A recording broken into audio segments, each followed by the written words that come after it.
Nah, kita juga akan bahas mulai dari dasar investasi syariah, peluang instrumennya, serta bagaimana nih regulasi dan dukungan dari otoritas, serta peran Bank Indonesia dalam mendukung ekosistem ekonomi dan keuangan syariah di Indonesia, khususnya di Jawa Barat.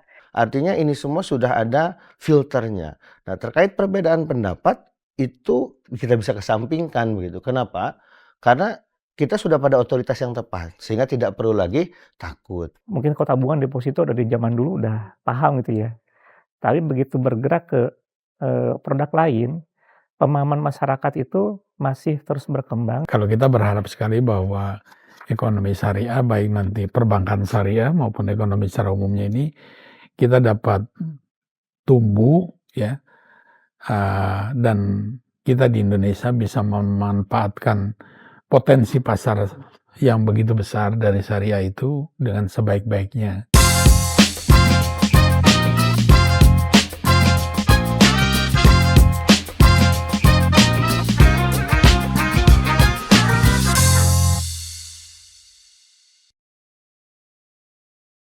Assalamualaikum warahmatullahi wabarakatuh. Waalaikumsalam warahmatullahi wabarakatuh. Halo Sobat Money Talk, kembali lagi di podcast Money Talk. Ruang diskusi santai tapi berbobot yang membahas tentang ekonomi, keuangan, dan juga isu-isu kehidupan yang lekat dengan keseharian kita bersama saya, Dinda Wulandari. Mengawali tahun 2026 ini, podcast Money Talk yang dipersembahkan oleh Kantor Perwakilan Bank Indonesia Jawa Barat menghadirkan tema yang sangat menarik. Kita tahu belakangan ini minat masyarakat terhadap investasi semakin meningkat. Itu artinya menunjukkan bahwa tren untuk perencanaan keuangan sudah mulai dipikirkan oleh masyarakat. Namun tidak bisa dipungkiri juga bahwa masih ada keraguan-raguan, seperti takut salah pilih instrumen investasinya, ataupun khawatir terjebak investasi bodong, atau juga masih bingung nih apakah produk yang dia pilih sesuai dengan prinsip syariah yang adil, transparan, dan juga bebas dari yang namanya riba dan gharar serta masyir. Oleh karena itu, kita juga bakal kupas tuntas soal cara bagaimana sih berinvestasi yang tidak hanya mengejar cuan, tetapi juga bikin hati kita tenang. Nah, kita juga akan bahas mulai dari dasar investasi syariah, peluang instrumennya, serta bagaimana nih regulasi dan dukungan dari otoritas, serta peran Bank Indonesia dalam mendukung ekosistem ekonomi dan keuangan syariah di Indonesia, khususnya di Jawa Barat. Dan tidak berlama lagi sudah hadir juga bersama kita para narasumber yang kompeten dan berpengalaman. Yang pertama ada founder Islamic Financing Planning Training yang juga dosen UPI, Bapak Dea Aryandana Mulyana Haris. Apa kabar Pak Arya? Iya, betul. Alhamdulillah, luar biasa. Allahu Akbar. Allahu Akbar, siap. Kemudian ada perwakilan dari OJK, yakni Kepala Divisi Pengawasan LJK 1 OJK Jawa Barat, Bapak Teddy Firman Hidayat. Apa kabar Bapak? Alhamdulillah baik. Alhamdulillah baik. Dan ada juga tamu yang luar biasa nih yang sudah menyempatkan waktunya untuk hadir di podcast Money Talk kali ini, yaitu Bapak Muhammad Nur selaku Kepala Perwakilan Bank Indonesia Jawa Barat. Ya, Terima kasih Bapak sudah hadir. Apa kabar? sama-sama. Alhamdulillah baik, Pak Dinda. Alhamdulillah baik. Teh Oke, Dinda. Teh Dinda bebas Pak panggil saya Pak. Kemudian kita nggak berlama-lama lagi nih ya, langsung ke topik pembahasan kita mengenai investasi syariah ini. Kita mulai dari dasarnya dulu dan saya ke Pak Arya. Ini agar Sobat Monitor mempunyai pemahaman yang utuh mengenai investasi syariah. Sebetulnya secara definisi apa sih itu investasi syariah dan mengapa hal ini sangat relevan dengan kondisi saat ini Pak? Siap. Terima kasih Teh Dinda. Oke, teman-teman, bismillahirrahmanirrahim. Jadi ada beberapa hal ya terkait dengan investasi syariah yang sebetulnya perlu diluruskan. Jadi investasi itu kan yang sekarang banyak ya yang masyarakat pahami itu ketika menaruh sebuah sumber daya yang dimiliki begitu untuk keuntungan di masa yang akan datang. Nah, kalau kita berbicara dalam Islam, apa sih atau bagaimana cara kita mendapatkan keuntungan di masa yang akan datang? Sebetulnya itu yang paling utama adalah berdagang. Itu dulu yang pertama. Jadi ini perlu di-clear-kan begitu bahwa yang pertama itu. Lalu yang kedua, memang ada terkait dengan investasi. Ada dalam Quran surat At-Taubah. Tapi terkait dengan apa investasi ini? Terkait dengan perputaran perekonomian. Jadi bagaimana ketika kita misalkan nih Mbak Dinda ya, Teh Dinda punya banyak sumber daya dan tidak bisa lagi untuk melakukan proses perdagangan jual beli sendiri begitu ya, karena mungkin sudah sibuk begitu. Nah, akhirnya disimpan ataupun diputarkan oleh pihak yang lain agar kebermanfaatannya dapat dirasakan. Jadi poinnya itu adalah perputaran agar kebermanfaatan itu dirasakan bukan hanya untuk diri sendiri tapi oleh orang-orang di sekitar. Dan itu dijelaskan dalam Quran surat At-Taubah. Nah, sehingga dalam konsep investasi itu harusnya yang pertama itu bukan terkait bagaimana tadi disebutkan cuan saja, tapi bagaimana kebermanfaatannya dirasakan. Dan itu yang sebetulnya sudah dihadirkan oleh lembaga-lembaga keuangan syariah.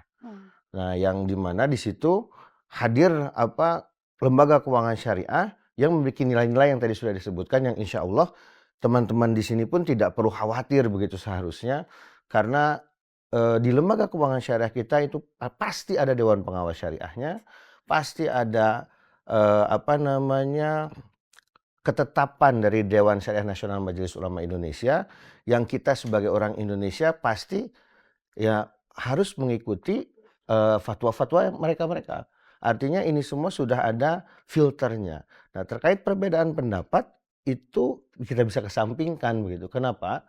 Karena kita sudah pada otoritas yang tepat sehingga tidak perlu lagi takut. Nah, jadi harapannya tadi investasi syariah secara definisi kebermanfaatannya dirasakan oleh orang banyak, dan poinnya juga adalah harus mau menerima risiko. Karena di dalam salah satu akad mungkin di dalam syariat itu ada namanya akad mudharabah begitu, akad kerjasama, di mana kalau sohibul mal atau kita yang punya modal ya, terus kita mempercayakan kepada mudharib, nah sohibul mal ini dalam akad itu harus menerima resiko bahwa uangnya ini ataupun sumber daya yang dia investasikan itu bisa saja hilang dikarenakan ya yang namanya bisnis, namanya usaha itu kan ada yang baik ada yang tidak ya dalam prosesnya begitu. Nah, itu harus bisa menerima. Jadi yang pertama investasi itu terkait dengan manfaat, yang kedua harus mau menerima resiko. Mungkin itu sederhananya Teh Sederhananya. Dinda, betul. Siap. Tadi juga Pak Arya menyinggung bahwa ada yang mengawasi juga nih Betul. sebetulnya untuk investasi syariah ini. Nah, kita tanya ke yang punya Mengawasi. otoritas ya. Sebenarnya seperti apa sih untuk investasi syariah ini dan pengawasannya?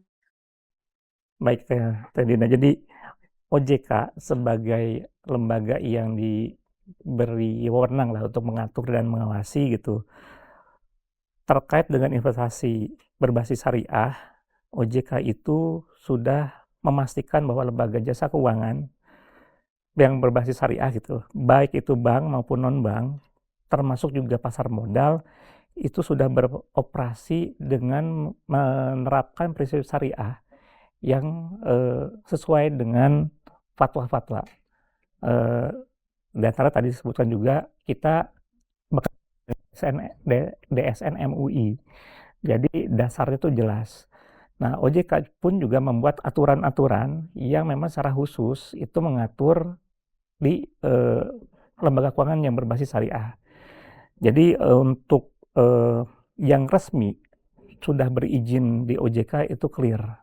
Jadi yang tadi Mas Arya sampaikan, untuk masyarakat yang ingin berinvestasi di produk-produk yang berbasis syariah sebetulnya nggak usah khawatir.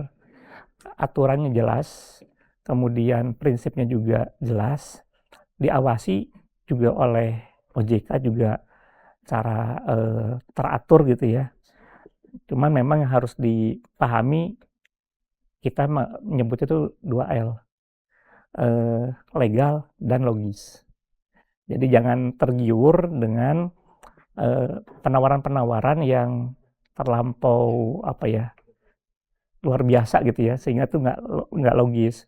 Dan seperti yang kita ketahui juga banyak permasalahan, mungkin lembaganya ada tapi ternyata nggak legal gitu ya, tidak belum berizin OJK. Jadi ya dalam hal tertarik dengan kegiatan investasi berbasis syariah ini ya, itu yang harus dipahami dan dipegang juga ya, gitu Teh Dinda. Iya, logis itu juga artinya juga nanti akan berkenaan juga dengan tingkat literasi dan Betul. keuangan Iya. dari masyarakat ya Pak. Iya. Tapi sebelum itu saya mau ke Pak Nur, tadi sudah disebut bahwa ada pengawasannya. Nah, apakah dengan yang sudah ada ini, berdampak terhadap perkembangan ekonomi syariah saat ini, terutama di Jawa Barat, Pak? Ya, memang, di dalam upaya pengembangan ekonomi syariah ini kan menjadi tugas kita bersama, komunitasnya banyak dibentuk, dari pengawasan OJK, ada juga dari Bank Indonesia, dan juga ada beberapa komunitas seperti sekarang ada KEDEK, KNEX, MES, dan sebagainya itu. Kenapa demikian?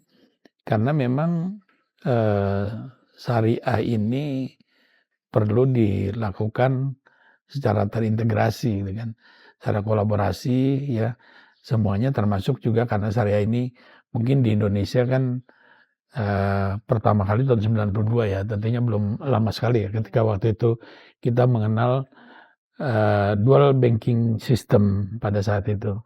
Nah, dengan adanya, kolaborasi tadi, kalau kita lihat perkembangan ekonomi syariah di Indonesia terakhir-terakhir ini cukup menggembirakan ya. Bahkan terakhir kita kalau secara ekonomi syariah dibandingkan dengan negara-negara lain, kita sudah berada di peringkat ketiga secara global tuh, setelah Malaysia, Saudi Arabia, dan juga yang ketiganya adalah Indonesia.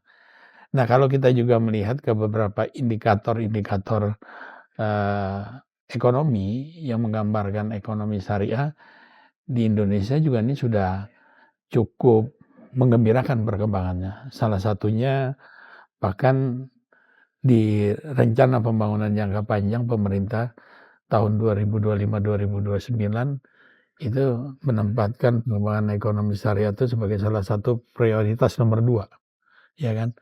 Kita mentargetkan bahwa nanti ekonomi syariah di tahun 2029 itu pangsanya terhadap PDB itu bisa mencapai 55%. Ya, seperti itu. Itu kan komitmen bersama tuh yang harus kita lakukan. Nah, di samping itu juga dari beberapa kegiatan-kegiatan ekonomi kita, adanya, sertifikasi halal value chain itu kan, terus juga dari beberapa sektor ekonomi yang mendukung syariah, baik itu mulai dari fashion, mulai dari kuliner dan sebagainya, ini sekarang tumbuh begitu pesat. Bahkan, di Indonesia ini perwakilan-perwakilan kita itu sudah, menggembirakan. Seharusnya sih memang target kita nantinya menjadi pusat ekonomi syariah di dunia ya, karena dari sisi jumlah penduduk muslimnya kita adalah yang terbanyak. Nah, PR ini yang harus terus kita kejar terus gitu kan. Sekarang juga di Jawa Barat ini tahun 2025 kemarin, sudah menunjukkan prestasinya juga sebagai penerima penghargaan Adinata Syariah. Itu adalah satu penghargaan yang, diakui sekarang di tingkat nasional, dan kita berada di peringkat pertama dengan beberapa prestasi-prestasi. Ada beberapa kriterianya yang kita lakukan, dan sekarang juga teman-teman sedang giat-giatnya. Contoh misalnya kita membangun kawasan khas kuliner halal, aman, dan sehat. Ya, saya baru aja pulang nih kemarin di Banjar, Kabupaten Banjar, terminal pertama yang menjadi zona khas. Nah, jadi sekarang orang nggak susah. Bahkan nanti di kampus-kampus juga akan ada beberapa peresmian seperti zona khas ini juga. Nah, kira-kira begitu Mbak Dina. Jadi perkembangannya kalau kita simpulkan ini sangat menggembirakan, dan mudah-mudahan target yang ditetapkan dalam RPJM 5 tahun ke depan ini nanti bisa terwujud dengan baik. Kira-kira begitu. Oke, artinya memang ekonomi syariah ini semakin berkembang, sudah ada ekosistemnya, dan harapannya tuh ketika para penggerak ekonomi syariah ini juga berinvestasi secara syariah juga ya, karena banyak sekali pilihan instrumen investasinya nih Pak ya. Yang saya tahu kan mulai dari ada reksadana, yang paling sederhana ya mungkin ya itu, kemudian juga ya tabungan syariah juga enggak termasuk, ataukah termasuk enggak ya? Dimulai dari reksadana kali ya, reksadana, bahkan saham juga sudah ada berkode sudah bisa melihatlah masyarakat ini adalah saham-saham syariah seperti itu. Bisa dijabarkan lagi nggak ini untuk sahabat Money Talk yang pengen tahu instrumen apa nih yang paling tepat mungkin untuk pemula yang mau berinvestasi secara syariah gitu. Jadi mungkin untuk instrumen ya, kita berbicara instrumen investasi saat ini, untuk pemula sebenarnya kalau saya lebih senang instrumen yang digunakan itu harus sesuai dengan karakter. Kalau kita di perencana keuangan itu selalu membuat, ini karakternya sesuai nggak? Satu, karakternya sesuai dengan profil resiko dari pribadi investornya. Yang kedua yang kadang suka dilupakan, ini untuk apa? Jadi kan kadang kita melakukan proses melakukan investasi itu ada tujuannya. Nah, tujuannya ini untuk apa? Nah, biasanya ini kita nggak konsen di sana tuh, Mbak. Jadi misal nih, kita pingin berinvestasi untuk anak, pendidikan anak begitu. Nah, tapi karena melihat profil resiko kitanya agresif, misalnya kita berani nih, kita masukin misalkan ke saham. Kondisinya misalkan kondisi, perekonomian saham sedang tidak baik-baik saja misal begitu.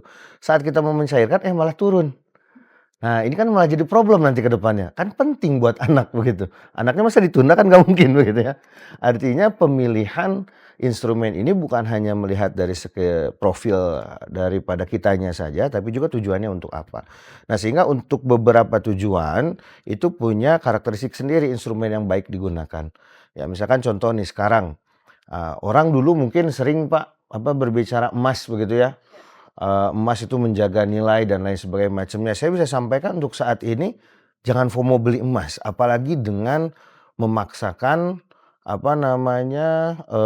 pembelian emas secara kredit tanpa terstruktur begitu. Maksa begitu, Pak. Nah, kalau kita punya bagaimana ada kelebihan dana dijadikan misalnya entah itu cicil emas atau tabungan emas itu silahkan. Tapi kalau maksa, nah ini yang kekhawatiran. Ya, jadi malah biar ada begitu. Tapi malah kebutuhan sendiri-sendiri, kebutuhan sebelumnya, kebutuhan diri sendiri malah dikesampingkan. Ini yang jadi permasalahan. Karena harga emas kan sekarang udah luar biasa, Mak. Nah, itu yang bikin FOMO tuh. Nah, yang FOMO ini yang saya kurang suka begitu. Tapi kalau berbicara untuk jangka panjang, ada kelebihan dana, nggak ada masalah. Tapi untuk FOMO ini bermasalah. Nah, sehingga kalau kita berbicara pemula, memang biar nggak terlalu deg-degan begitu ya. Kalau berbicara pemula, saya sarankan menggunakan reksadana syariah. Ya, kenapa? Yang pertama, karena reksadana syariah itu kita bisa monitor. Ya, lalu kita bisa lihat historikalnya. Historikal ke sebelum, historikal ke depan. Terus bagaimana nilai NAB-nya ini kalau kita tepat gitu ya memilihnya itu tidak terlalu fluktuasinya tidak terlalu volatile lah karena memang ada manajer investasi di sana kan. Nah, jadi itu bisa jadi salah satu solusi. Tapi kalau ternyata ini juga masih terlalu begitu ya, reksadana aja terlalu, jangan dipaksakan, Mbak. Jadi perencanaan keuangan secara syariat itu sebetulnya menghadirkan ketenangan. Jadi selama produk itu membuat kita kepikiran, sholat nggak khusyuk begitu ya, mending tinggalin. Malah menjauhi. Nah, jangan sampai justru kita memasukkan instrumen malah sholat kepikiran gitu kan ya. Nah, janganlah. Artinya kalau maupun tadi mau bilang deposito masuk nggak? Kalau saya prefer itu masuk. Nah, tapi depositonya kalau saya sarankan, kalau boleh di sini begitu ya, ada BPRS yang jarang dilihat oleh masyarakat. Ya, asal kita bisa melihat BPRS itu kan kadang bisa memberikan return yang lebih tinggi, Pak ya. Ya, bagi hasilnya nisbahnya itu bisa lebih besar. Itu bisa digunakan juga dan itu sudah banyak BPRS yang sudah established ya dan keuangan cukup baik begitu. Itu bisa jadi solusi sebetulnya untuk teman-teman ingin agak lebih ada hasilnya begitu, tapi tetap aman karena tetap dijamin oleh lembaga penjamin simpanan begitu. Nah, jadi itu mungkin yang bisa startnya dari situ. Ya saya sarankan sama seperti mungkin orang tua zaman dulu ya Bu ya, Mbak ya. Tadi Mbak, Bu, Teh ya semuanya nih. Lengkap ya. Jadi tadi jadi misalkan orang tua kita dulu kan kadang celengan ya, ada celengan masing-masing. Ini buat anak, ini buat apa. Nah sebenarnya sekarang pun harusnya seperti itu. Nah ini misalkan untuk anak kita di reksadana, untuk ini kita di BPR misalkan. Untuk ini saya berani nih untuk yang jangka panjang, saya mau di saham. Nah itu penting. Tapi tadi melihat profil dari resiko kita pribadi dan juga tujuan keuangannya. Mungkin itu sedikit Teh Dinda. Oke, jadi pilihannya banyak sebetulnya tergantung Banyak. dari profil risiko masing-masing personal. Betul. Nah, ini juga berkenaan, sudah tahu belum sih masyarakat ini tentang profil risikonya, kemudian juga pemahaman terhadap produk-produk investasi syariah begitu, Pak? Yang Pak tadi. Iya, jadi tadi betul nih. Jadi kalau disebutkan itu produk syariah itu apa aja banyak sekali gitu. Di perbankan, di tabungan, deposito gitu. Tapi untuk investasi ini memang berkembang dan yang tadi, resiko itu selalu akan ada gitu ya. Nah, terutama di investasi, itu resikonya harus dipahami. Kalau di gradasi gitu, tadi reksadana salah satunya yang, bisa jadi pilihan. Ada lagi yang lain saham, tapi berarti resikonya semakin tinggi. Nah, sementara, eee, ya kita bisa, apa, maklumi juga gitu ya, kita masih berkembang pemahaman, masyarakat terhadap produk-produk di luar tabungan dan deposito. Mungkin kalau tabungan deposito dari zaman dulu udah paham gitu ya. Tapi begitu bergerak ke, produk lain, pemahaman masyarakat itu masih terus berkembang dan, OJK dalam hal ini berupaya meningkatkan dari literasi dan inklusi keuangan itu. Dan bahkan sekarang OJK, sedang mengembangkan juga produk-produk lain yang berbasis, syariah gitu. Kenapa? Karena sebenarnya produk itu beragam, sementara syariah itu juga dengan tadi akad-akad yang ada, praktiknya di masyarakat itu belum sepenuhnya, bisa diterapkan. Karena ya selain juga produknya masih harus disesuaikanlah dengan kondisi yang ada, terutamanya masalah, tadi literasi yang masih kurang.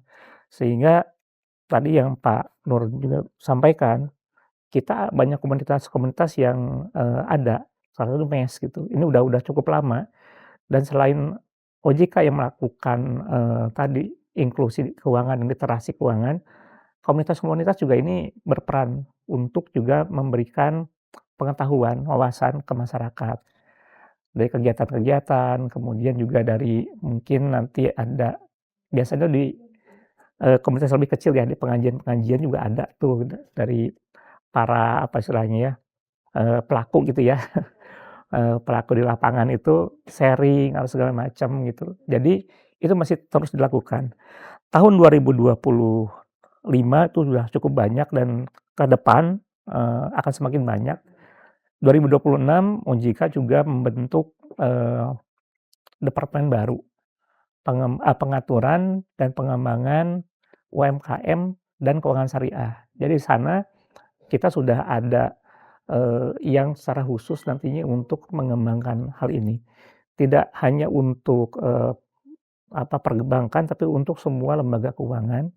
Kita akan, coba untuk mengembangkan dan nanti pada akhirnya ini inklusi dan literasi keuangan, termasuk yang khususnya keuangan syariah akan semakin banyak juga. Jadi program-programnya sudah ada dan memang kita perlu pahami juga, ya akuilah gitu ya bahwa, literasi keuangan khususnya syariah, ini masih perlu ditingkatkan. Jadi peranan seluruh lembaga sebetulnya termasuk pemerintah, lembaga-lembaga seperti OJK, BI, dan komunitas-komunitas tadi sangat berperan, penting gitu ya, diperlukan supaya meningkatkan literasi dari masyarakat. Gitu sih, Dinda. Siap. Tapi pengen tahu juga sih Pak, tantangan besarnya itu apa nih untuk yang dihadapi OJK sendiri untuk meningkatkan literasi keuangan syariah? Ya, kalau kita lihat tadi Pak Nur juga sampaikan, mmm, bukan populasi kali ya, masyarakat kali ya gitu, jumlah penduduk dengan, mayoritas muslim di Indonesia itu paling besar gitu ya, sedunia nih paling besar. Dan, kita, mayoritas mungkin di Pulau Jawa gitu ya. Dan termasuk yang tingkat pendidikan juga ini masih terus kita kembangkan, eee, jarak kemudian juga apa istilahnya, ge geografi gitu ya. Geografi nih yang jadi tantangan terutama untuk yang di luar, Jawa. Itu sangat masih ada tantangan. Jadi pada saat ya misalnya kita mengadakan kegiatan, ada yang sampai harus ke pulau-pulau nyebrang itu kan juga tantangannya gitu. Untuk di Pulau Jawa mungkin tidak terlalu, berat ya, tapi di luar Pulau Jawa iya. Meskipun di Pulau Jawa ada tantangan tersendiri tadi, kita harus, membuat banyak program yang mendukung supaya masyarakat-masyarakat sampai ke lingkungan yang terkecil itu, ditingkatkanlah literasi keuangannya khususnya untuk yang syariah, gitu. Oke. Nah, kalau dari Bank Sentral sendiri nih Pak Nur, untuk mendorong ya dari keuangan syariah maupun ekonomi syariah agar semakin tersebarlah pemahamannya sendiri, itu seperti apa nih Pak Nur? Iya, makasih Teh Dina. Jadi memang PR kita, tadi seperti disampaikan Pak Teddy, itu literasi menjadi hal yang mutlak ya, karena begitu beragamnya penduduk kita, jumlah memang banyak, tapi sangat majemuk ya. Dan mulai dari tingkat pendidikan, pemahaman tentang investasi, dan mungkin juga di kita sendiri, memang keuangan itu kan dulunya kita taunya bank, deposito, giro, tabungan, ya. Sekarang kan sudah mulai semakin berkembang. Makanya di Bank Indonesia juga sendiri itu ada namanya Departemen Pendalaman Pasar Keuangan. Kenapa itu? Karena kita melihat bahwa kebutuhan pembangunan itu tidak cukup hanya dari perbankan saja, tapi banyak apa namanya eh, eh, produk-produk keuangan lain yang banyak di negara-negara ini juga yang perlu dihasilkan karena semakin banyak pilihan nantinya tentunya kan. Nah, oleh karena itu kita tadi mengenalkannya kepada masyarakat untuk bagaimana tadinya cuma deposito, giro, tabungan, sekarang menjadi ada saham, ada reksadana, ada SBN dan sebagainya. Itu kan eh, mereka juga kalau tanpa adanya literasi, mereka juga bingung tuh. Kira-kira nanti dia membayangkan kalau saya deposito sama beli SBN menguntungkan yang mana ya kan gitu. Ya. Iya. Atau kita kalau deposito mah udah pasti aman karena ada penjaminan kan misalnya begitu. Nah, walaupun sekarang mungkin kalau yang sudah literasinya sudah semakin luas kayak Pak Arya ini, ngapain deposito katanya kan gitu. Karena di sana ada yang lebih menjanjikan, ya kan?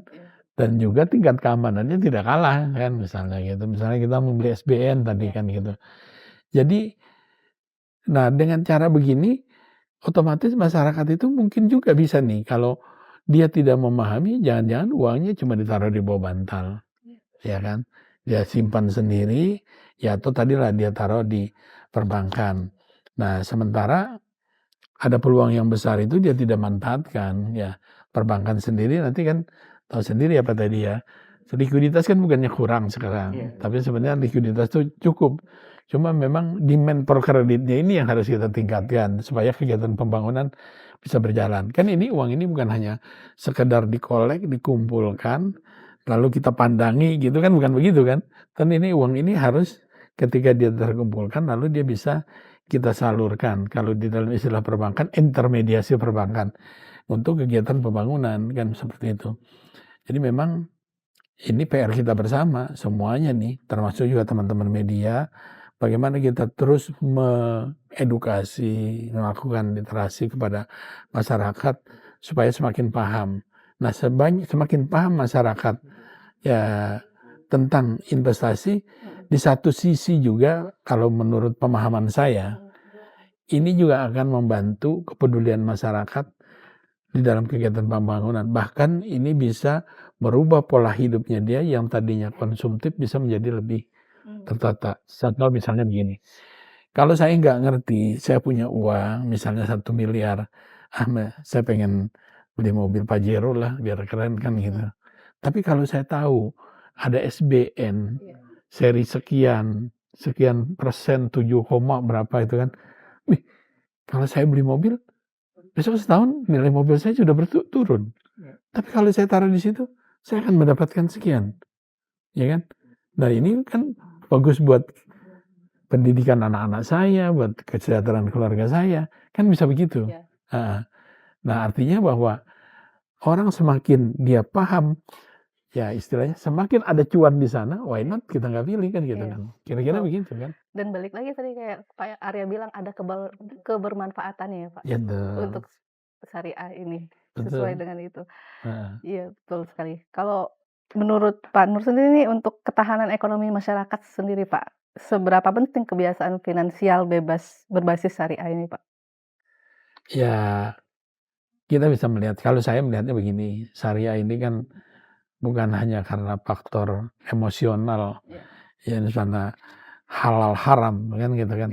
Tapi lebih dalam dari itu, bahwa syariah itu yang kita harus kedepankan adalah faktor rasional. Rasional itu artinya bahwa Syiah adalah sebuah sistem yang layak untuk dipilih. Karena tadi kan disebutkan juga, basicnya dia ada dari syariat ya kan, dengan beberapa keunggulan-keunggulannya. Salah satunya misalnya bukan hanya tidak dengan riba ya, tapi dia juga di situ bagaimana kita mendidik bahwa harta itu bukan hanya sekedar kita keep aja gitu kan, tapi dia juga harus bisa bermanfaat, ya kan?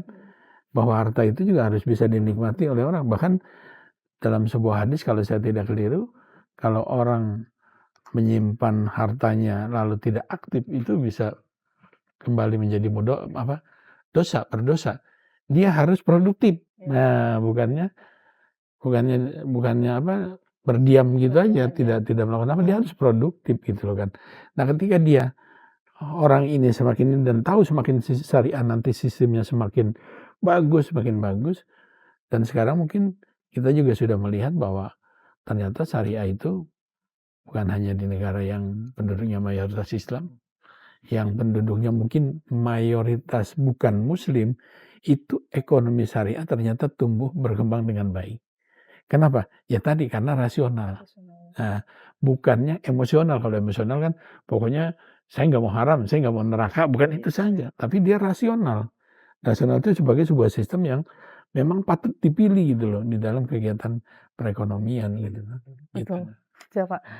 Nah, cuman tadi, ada juga Pak, seperti yang saya bilang di awal, masih ada kekhawatiran nih, apakah ini sesuai nggak ya dengan apa, misalkan terjebak dengan investasi ilegal, seperti itu Pak. Dari sisi otoritas sendiri, bagaimana sih jaminan kepada masyarakat nih bahwa investasi syariah yang mereka pilih itu sudah diawasi dan memang sesuai dengan apa yang sudah ditentukan oleh OJK? Ya, jadi Teh Dinda, sebetulnya untuk OJK tuh jelas. OJK membuat aturan yang berbasisnya juga jelas, baik itu secara, aturan di keuangannya maupun berbasis syariahnya gitu ya. Nah, khusus untuk tadi kekhawatiran gitu, masyarakat itu hal yang wajar, sehingga memang OJK memberi, izin kepada lembaga-lembaga dan itu udah melalui proses perizinan yang jelas, baik lembaganya maupun produknya. Nah, jadi untuk meminimalisir atau menghindari gitu ya kekhawatiran masyarakat terkait dengan investasi ilegal ini, ya tadi pilihannya adalah yang legal. Artinya harus dipastikan pada saat masyarakat memilih gitu ya, akan memilih baik itu lembaganya maupun produknya adalah yang memang sudah, berizin di OJK. Nah, kalau ada pertanyaan lagi, tapi bagaimana apakah itu, bisa dijamin? Kalau balik lagi yang awal tadi, yang namanya investasi itu jangankan investasi ya, seluruhnya pasti ada risiko sebetulnya. Jadi tidak menghilangkan bahwa, eee, kalau investasi itu harus selalu untung gitu ya, tidak seperti itu juga. Karena investasi itu tadi ada risiko, agak berbeda dengan tabungan dan, deposito. Risikonya ada, LPS lah, tapi pun ada batasan. Sementara investasi itu betul-betul produk yang berbeda dibanding tabungan dan deposito. Sehingga literasi ini sangat penting, paham dulu, kemudian pada saat memilih, ya harus pastikan itu yang sudah berizin, baik lembaganya maupun produknya, untuk menghindari tadi kekhawatiran masyarakat terkait dengan investasi ilegal. Kalau yang tidak berizin, itu pasti udah jelas gitu ya, akan, semakin tinggi resikonya. Itu Teh Dina. Oke. Jadi melihat dengan, apa tadi sudah ada pengawasan dari OJK, kemudian juga ada dukungan dari BI sendiri. Kalau Pak Arya sendiri melihat bagaimana nih prospek investasi syariah di Indonesia nih untuk masa depannya? untuk prospek ya, instrumen-instrumen investasi syariah ke depan sebetulnya sangat terbuka ya untuk perkembangan yang luar biasa, dan saya selalu sampaikan di setiap event yang bisa saya hadiri bahwa Indonesia itu harus menjadi pusat ekonomi dan keuangan syariah seluruh dunia begitu. Kenapa? Karena tadi yang sudah disampaikan Pak Nur, sudah berulang kali disampaikan juga oleh Pak tadi terkait dengan kita menjadi populasi muslim kedua sekarang, kalah gitu ya jumlahnya. Sekarang kita kedua, udah nggak pertama lagi, tapi cukup besar ya. Tapi kok industri kita ini belum bisa masuk ke dua gitu ya. Kalau bicara jumlah ya, kita bisa based on jumlah. Nah, artinya di situ kita punya potensi yang luar biasa. Nah, hanya ada pendekatan yang menurut saya perlu ditingkatkan. Yang tadi Pak Nur sempat sampaikan bagaimana pendekatan rasionalitas. Ini harus rasional nih. Nah, tapi di balik rasional itu, di data yang ada sekarang, khusus terkait dengan keuangan syariah, inklusi literasi keuangan kita itu 30-35%. Ya, iya kan Pak ya? Kalau nggak salah ya, betul ya? Inklusinya itu 11 atau sampai 15%. Nah, ini kan menjadi sebuah pertanyaan. Kenapa dengan literasi yang tinggi, inklusinya sedikit? Begitu. Nah, sedikit mungkin saya sampaikan penelitian saya terakhir begitu, terkait dengan hal tersebut, ternyata ada yang miss, Pak. Justru yang miss-nya karena kita populasinya sudah muslim ini belum yakin bahwa dengan menggunakan instrumen keuangan syariah itu bagian dari ibadahnya mereka. Nah, ini yang masih belum dikeluarkan, Pak. Jadi kita menggunakan keuangan syariah ini merupakan bagian lah begitu ya dari peribadatan, karena kan dalam Al-Quran dijelaskan supaya muslim kita harus kafah begitu. Nah, di situ juga penggunaan instrumen-instrumen keuangan syariah merupakan bagian ibadah kita kepada Allah Subhanahu wa taala. Mungkin itu, Mbak. Siap. Oke, kalau untuk Pak Teddy sendiri nih, adakah pesan dari OJK nih kepada masyarakat biar lebih aman dan cerdas dalam memilih investasi syariah? Iya. Jadi, jangan tergiur dengan, tawaran-tawaran gitu ya, yang menjanjikan terlampau muluk gitu. Dan selalu pastikan baik itu lembaga keuangannya maupun produknya itu memang sudah jelas berizin di OJK, dan, cari-cari juga beritanya gitu ya. Dan tadi yang Pak Nur bilang rasionalitas gitu ya. Dan terakhir juga apabila ada indikasi gitu bahwa ini sesuatu yang kayaknya ilegal nih gitu atau, berisiko, ada satgas pasti, itu gabungan gitu. Itu bisa dicek juga apakah sudah ada laporan-laporannya di sana atau tidak gitu. Nah, OJK akan terus, melakukan, tadi ya, meningkatkan program-program untuk peningkatan literasi dan inklusi keuangan termasuk juga untuk syariah. Jadi harapannya nanti, masyarakat akan lebih, banyak paham gitu. Itu tadi, Mbak. Oke, jadi Pak Riau sudah menyampaikan prospeknya bahwa masih ada potensi untuk di Indonesia pengembangan ekonomi dan keuangan syariah. Pak Teddy juga sudah memastikan akan pengawasannya dan juga untuk berinvestasi syariah ini sudah sesuailah dengan regulasi, ada regulasi yang disiapkan oleh otoritas. Nah, kita juga pengen tahu harapan dari Bank Indonesia sendiri nih dengan sudah ada tadi melihat ada potensi, kemudian dukungan dari otoritas juga. Ke depannya perkembangan ekonomi dan keuangan syariah, investasi syariah di Indonesia seperti apa, Pak, harapannya? Ya, baik Teh. Kalau kita berharap sekali bahwa ekonomi syariah, baik nanti perbankan syariah maupun ekonomi secara umumnya ini, kita dapat tumbuh ya, dan kita di Indonesia bisa memanfaatkan potensi pasar yang begitu besar dari syariah itu dengan sebaik-baiknya kan.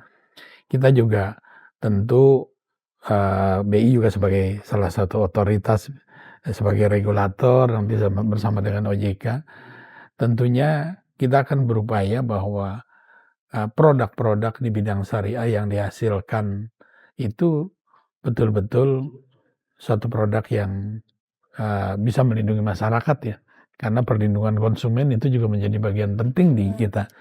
Jadi masyarakat tidak usah khawatir.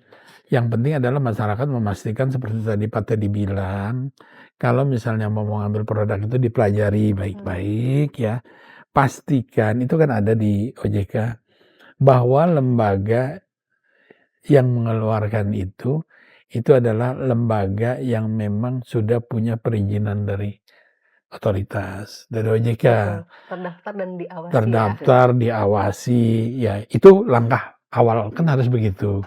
Jadi kita harus tahu betul, jangan nanti tidak mengenal ini produknya siapa yang membuat, tapi kita hanya tergiur kepada cuannya doang. Mungkin tadi yang disampaikan Pak Teddy juga mengandung pesan begini, sama Pak Arya juga.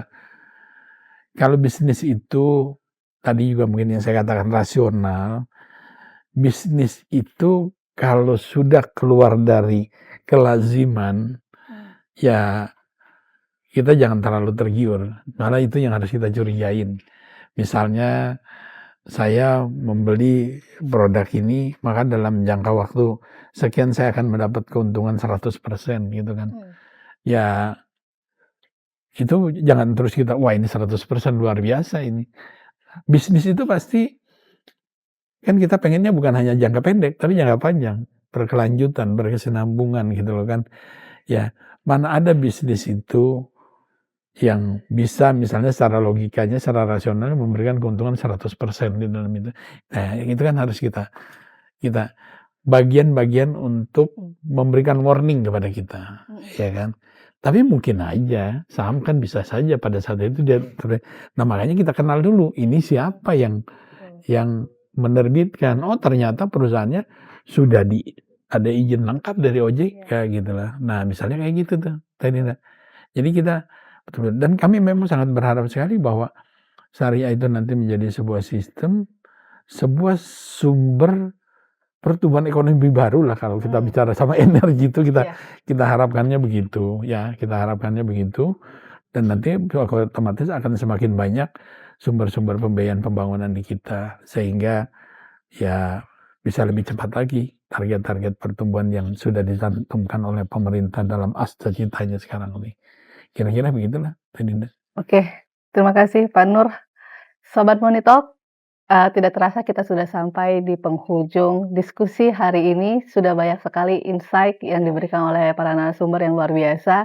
Dan kita bisa melihat bahwa investasi syariah itu tidak sekedar alternatif produk, tetapi juga sudah memiliki ekosistem yang lengkap. Regulasinya kuat, terus juga prinsipnya juga jelas, dan juga ada dukungan kebijakan yang berkelanjutan dari bank sentral maupun otoritas jasa keuangan.